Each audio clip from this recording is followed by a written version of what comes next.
السلام علیکم ناظرین۔ بونچال ناول کی قسط نمبر 10 پیش خدمت ہے۔ ایک بات بڑی عجیب بات ہے، انسان جب تک خواہشات کی آس میں رہتا ہے پانے کی آرزو اسے بے چین رکھتی ہے، پھر جب اسے مل جائے تو وہ کسی حد تک بے نیازی کا شکار ہو جاتا ہے، جیسے اب میری کفیل تھی۔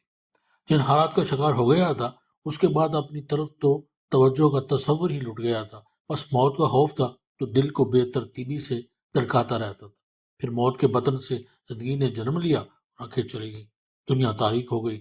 اس کے بعد تاریکیوں سے اجالا پیدا ہوا اور میری شخصیت پر اسرار ہو گئی، اور اب ایک آسودگی تھی، جیسے سب کچھ مٹھی میں آ گیا ہو، اور یہ بند مٹھی کھولنے کی کوئی خاص ضرورت نہیں تھی، یا ضرورت بھی تھی تو کوئی جلد بازی نہیں تھی۔ دولت کے بارے میں سوچا تھا میں نے، اور پھر اپنے بارے میں ایک دم احساس ہوا تھا کہ بھلا اب دولت کا حصول کون سا مشکل کام ہے، اس قدر زبردست قوت حاصل ہے، اینک لگاؤ اور تصور کو کائنات کے سفر پر روانہ کر دو، جہاں چاہو جانگ لو، جہاں چاہو پہنچ جاؤ۔ تھوڑا سا خود غرض بھی ہوا تھا، شرمین جس نے میرے لیے اپنے باپ سے بغاوت کر لی تھی اور اس کا قیمتی اثاثہ مجھے دے دیا تھا، مگر میں اس کا حق بھی ادا نہیں کر سکا تھا۔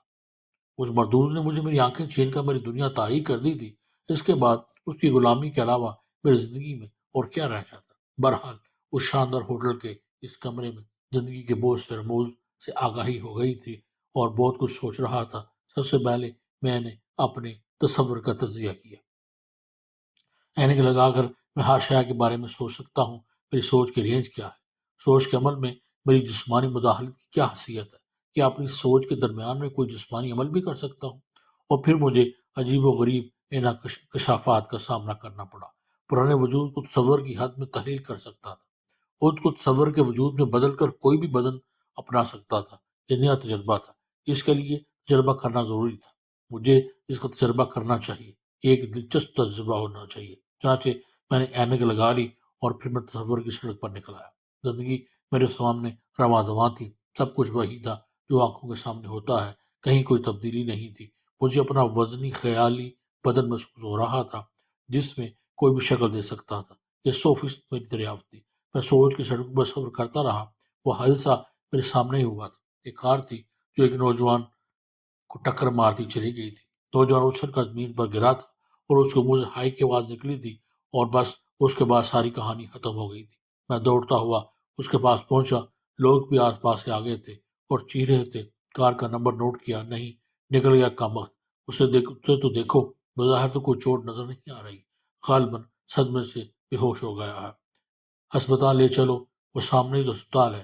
اسپتال کا بورڈ میں نے سامنے ہی دیکھا تھا، نیم سرکاری اسپتال تھا۔ بہرحال انسانی ہمدردی سرشار لوگ اس نوجوان کو اسپتال کی جانب لے چلے، میں بھی ان کے ساتھ تھا۔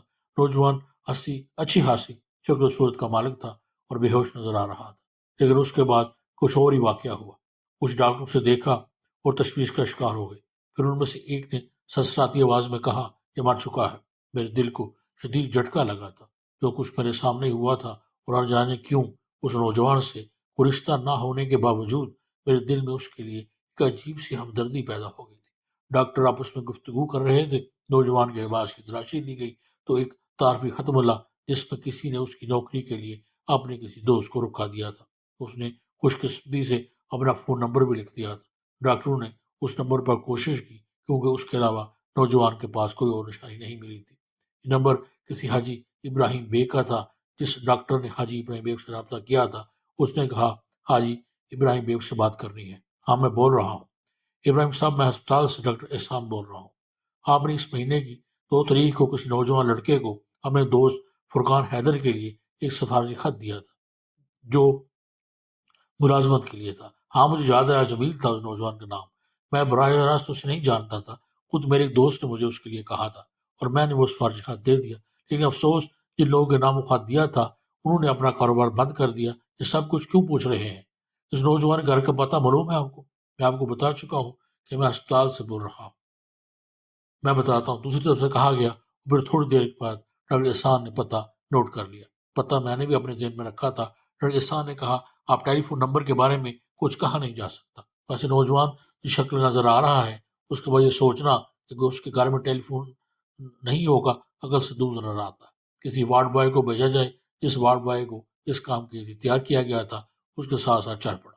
وہ بس میں بیٹھ کر جا رہا تھا۔ جس محلے میں وہ پہنچا وہ ایک سادہ سی آبادی تھی۔ چھوٹے چھوٹے مکان اور چاروں طرف بکھرے ہوئے تھے۔ مکان نمبر 96 پر جمیل لکھا ہوا تھا۔ نوجوان کا نام تھا۔ وارڈ بوائے نے دروازے پر دستک دی۔ دروازہ سادے سے نکوش کے لڑکی نے کھولا۔ وارڈ بوائے کو دیکھ کر وہ ایک دم پیچھے ہٹ گئی تو وارڈ بوائے نے کہا، جمیل صاحب اسی گھر میں رہتے ہیں؟ ہاں۔ آپ کو اسپتال چلنا ہوگا، انہیں چوٹ لگی ہے، میں ہسپتال سے آ رہا ہوں۔ لڑکی بے اختیار ہو گئی۔ اس نے روندی آواز میں کہا، زیادہ چوٹ لگی ہے بھائی؟ بی بی یہ تو اسپتال چل کر ہی معلوم ہوگا۔ کون ہے نجمہ؟ اندر سے ایک عمر رسیدہ خاتون کی آواز سنائی دی۔ امی اسپتال سے کوئی آیا، کہہ رہا ہے بھائی کو چوٹ لگ گئی ہے۔ دوسری لمحے عمر رسیدہ خاتون بھی دروازے پر آ گئی تھی۔ پھر وارڈ بوائے سے کئی سوال کیے گئے۔ پڑوس کے بزرگ کو بلایا گیا اور نجمہ بزرگ کے ساتھ اسپتال چلی۔ میں سوچ میں ڈوبا ہوا تھا۔ ذرا اس گھر کے بارے میں معلومات حاصل کرنا ضروری تھا۔ یہ بات تو میں جانتا تھا کہ نجمہ بآسانی اسپتال پہنچ جائے گی، لیکن یہاں عمر رسیدہ خاتون، پڑوس کی خاتون کو بلایا گیا تھا۔ انہیں گرانے کی 3 عورتیں، جمیل، اور پھر وہی باتیں شروع ہو گئی جس کی توقع کی جا سکتی تھی، لیکن اس سے مجھے جمیل کے بارے میں معلومات حاصل ہو رہی تھی۔ قرب ازا گہرانا تھا۔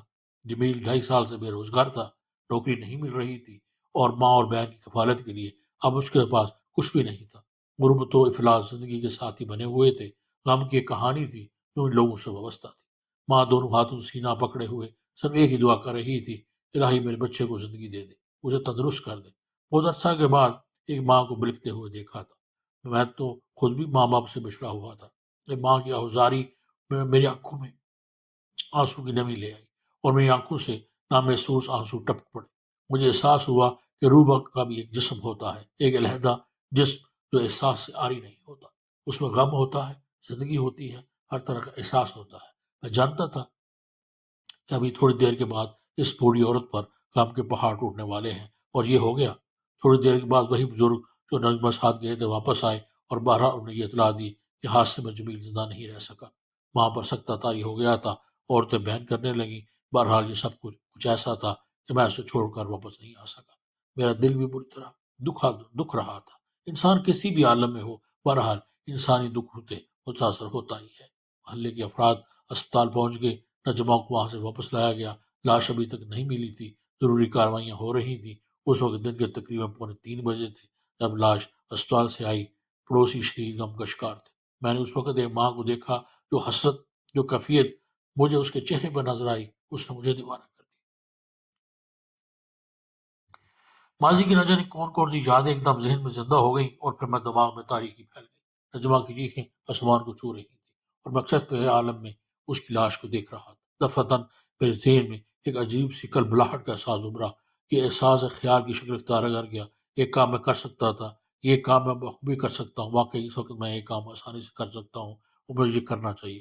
مجھے قدرت نے ایک انوکھی پوری اسرار قوت سے نوازا ہے تو مجھے اپنے فرض کی ادائیگی کرنی چاہیے۔ یہ ایک دلچسپ مشغلہ ہے۔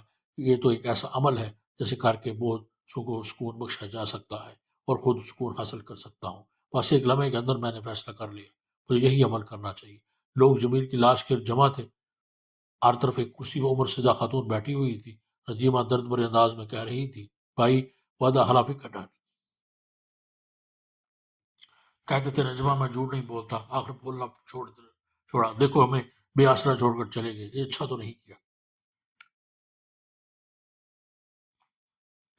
بس اس سے زیادہ میں نہیں سن سکا۔ میں نے اپنا عمل شروع کر دیا اور آہستہ آہستہ وجود جمیل کے جسم کے اندر داخل ہونے لگا۔ کچھ ہی لمحوں کے اندر میری ہوائی وجود کو ایک وجود مل گیا تھا۔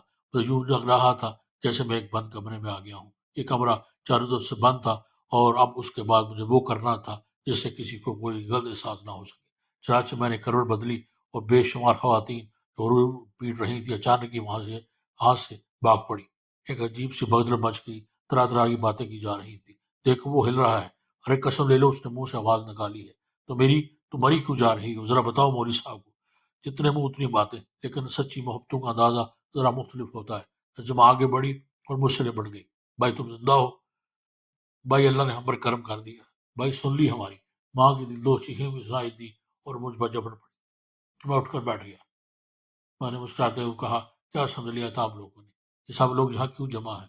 باپ رے باہر، مجھے اپنی بے ہوشی تو یاد ہے، لیکن اس کے بعد کیا ہوا یہ مجھے کچھ پتہ نہیں۔ بس اتنا کافی، خوشیوں کا طوفان آ گیا۔ حالانکہ میرا دل رو رہا تھا۔ یہ لوگ حقیقت کھو بیٹھے تھے اور اب ایک جھوٹا دلاسا تھا جو انہیں بہلا رہا تھا، لیکن بہرحال یہ ایک جھوٹ ہی صحیح عارضی طور پر ان لوگوں کے غم کا دعویٰ بنا تھا۔ مجھے جو یہ انعام حاصل ہوا تھا میں اس کا خراج ادا کر رہا تھا۔ طرح طرح کے سوالات مجھ سے کیے جانے لگے۔ میں نے اعتراف کیا کہ مجھے ایک کار سے ٹکر لگی تھی، یہ بھی کہا کہ اس ٹکر پر ذہنی طور پر معطل ہو گیا تھا اور میں نے غشی کے عالم میں وقت گزارا تھا۔ اس دوران میرے ساتھ کیا ہوتا رہا مجھے اس بارے میں کچھ نہیں معلوم۔ بہرحال جو ہوا تھا اس پر مجھے کوئی اعتراض نہیں تھا۔ جو ہو رہا تھا وہ لوگوں کی زندگی کا باعث تھا اور اس پر وہ بےحد خوش تھے۔ میں بہت دیر تک ان سے باتیں کرتا رہا۔ میں نے بتایا کہ میں ٹھیک ہوں۔ بہرحال ایک غریب کا معاملہ تھا اور غربتہ لوگ ہمارے آس پاس تھے۔ نہ کوئی خاص مشورے دے سکا، نہ کسی نے اس بات پر حیرت کا اظہار کیا، بس خوشیاں ہی خوشیاں تھیں۔ ماں کو اچانک زندگی مل گئی تھی اور میں ان کی کیفیت کو سمجھا تھا۔ وہ بے شک ایک اجنبی ماں کی طرح تھی، لیکن اب شاید اس پر یقین نہیں کریں گے کہ ہر ماں کا لمس ایک ایسا ہوتا